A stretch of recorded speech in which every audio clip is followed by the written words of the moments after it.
joining me today. I'm very excited to be part of the Simon Says Stamp DieCember release blog hop. This blog hop is celebrating the new release of a bunch of new fabulous dies from Simon Says Stamp. I'm going to be using the fold over tree die, and I'm going to be pairing it with a couple of other new products from Simon Says Stamp. I'm going to be creating a partial shaker here. It's not quite a shaker, and it's also not a full shaker window as you would normally see.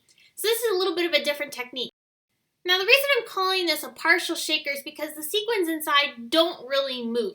They're more of a decoration and a filler for inside of this little shaker rather than an actual shaker itself. So here I've got the fold over tree die.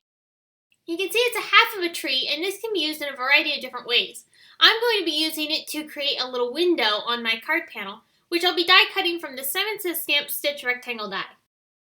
I'm going to line up the little tree in the middle of that rectangle, make sure I have it lined up fully, and because I'm making multiples of these cards, I'm actually going to tape these dies in place, so that way I can run this through my Bake Shop machine multiple times and have the dies in the exact same place every single time I go ahead and die cut this.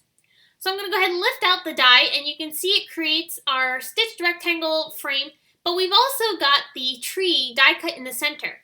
Now right now it's just a half of a tree, but I'm actually going to fold this over along the score line, and that's going to allow me to create a really neat window in our card. So here you can see I've created 4 of these, and I'm going to go ahead and start folding these trees over one by one, so that way I have the window created on my panels.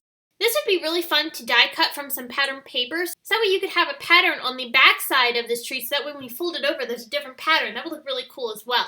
Because I don't want this to be too distracting, because I'm going to be adding sequins inside, I want to make sure that I keep the outside areas nice and clean and simple, because it's going to allow the sequins to take center stage. I'm adding foam tape to the back side of the tree as I fold this over, so that way it'll attach it down onto the other side of my card panel, and it'll have a little bit of dimension. You could adhere this fully flat down onto the card panel, but I like having the dimension, so I went ahead and used the foam tape. And because we're turning this into a shaker, I need to put some acetate on the back side of this panel, so that way the sequins can show through, but also have a window area that will hold the sequins inside. So I'm adding some double-sided adhesive to the back side of this panel, and then I'll go ahead and lay this down onto a piece of acetate, or also known as window plastic. You can use any type of clear plastic packaging that you might have, whether it's from your stamps, or you can actually buy actual acetate pieces from both Hero Arts and Judikins. Those 2 companies make acetate specifically designed for card making. And again, you can use other types of clear packaging products that you might have on hand. I added some foam tape to the back side of this, and now I'm filling in the negative area of that little window with some sequins. These are some really beautiful Christmas mix sequins from Pretty Pink Posh, both in the 4mm and 6mm size. I'm being careful to make sure I get them inside of the shaker well, and I've really filled this really tightly. I'm using a piece of Simon Says Stamp Glimmer cardstock for the backing. This is because this is going to allow the green to show through on the back side of the window, so that way through the sequins you can see a nice pretty shimmery green color.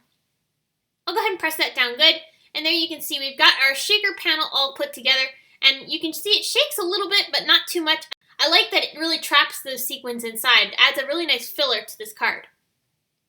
I'm using some Schoolhouse Red cardstock from Simon Says Stamp to create a sentiment banner. The sentiment stamp that I'm using is from the Arctic Christmas stamp set, which is a really cute penguin stamp set that I designed for Simon Says Stamp's Stamptember release. I'm going to go ahead and stamp this down, and then I'll take some Simon Says Stamp Antique Gold embossing powder and sprinkle that over top of the sentiment, so that way I can go ahead and heat set this with my heat gun. I really love the look of this antique gold embossing powder on red cardstock. It is simply gorgeous. I've created another project that I'll be sharing soon on my blog that features Simon Says Stamp's red cardstock and the antique gold embossing powder together. It is so beautiful and so much fun to work with this embossing powder. I'm adding foam tape to my shaker panel. I'm going to lay that sentiment that I heat embossed down on top of that foam tape. I've cut this down into a little strip, and it creates an elegant yet simple sentiment that goes across my tree, which really draws out the red in those sequins on this shaker. It's really gorgeous. I'll just trim off the ends with some scissors, and now I'm going to go ahead and start working on the card base. Now for the card base, I'm using a light gray cardstock, and I'm using the new Corbel border die. This is very similar to some of the other Corbel dies that Simon Says Stamp has. There's also a new Heart Corbel die, and I think they're really gorgeous. I decided to use this border die to create a stunning, beautiful background on this card panel. So it's going to have a see-through appearance because they're going to be seen through to the inside of the card through the negative portions of the die cut. So here's a look at how that ends up turning out. I just die cut this across the entire card base, and this is an A2 size card. So this is a really great way to stretch your border dies and create some really fun backgrounds. I think this is really pretty, and it also holds up really well. This holds up the entire card perfectly. I did not have any trouble with it falling over. Definitely experiment with what dies you're using. Some more intricate dies may not hold up as well when you die cut them across the card base. So definitely experiment with the dies you have and how heavy the elements are going to be on your card. To hide the green on the back side of this card, I'm going to take a piece of white cardstock and I'm going to lay this right over top, and this just hides the green that's showing through on the back side. If that doesn't bother you, you could definitely skip that step, but I like having a nice clean white area on the inside. Just adds a nice bit of finishing touch. So I hope this has inspired you to try out some of these new dies from Simon Says Stamp. They work so well together, and there are so many other new products that are included in this release. I'll have all the links to the products over at my blog, and I'll also have a link to the entire collection down in the video description. I'll also have links to all the products used in the video description and also my blog. And also remember that this project is part of the Simon Says Stamp DieCember release blog hop. So which means I have a giveaway over on my blog today so that you can go ahead and enter to win a gift certificate to Simon Says Stamp. There are also other designers participating in the hop, and they're also giving away gift certificates on their blogs as well. So make sure you hop along to every stop in the hop. Thanks so much for joining me today. If you enjoyed this video, here are a couple more you might enjoy featuring Simon Says Stamp exclusive products.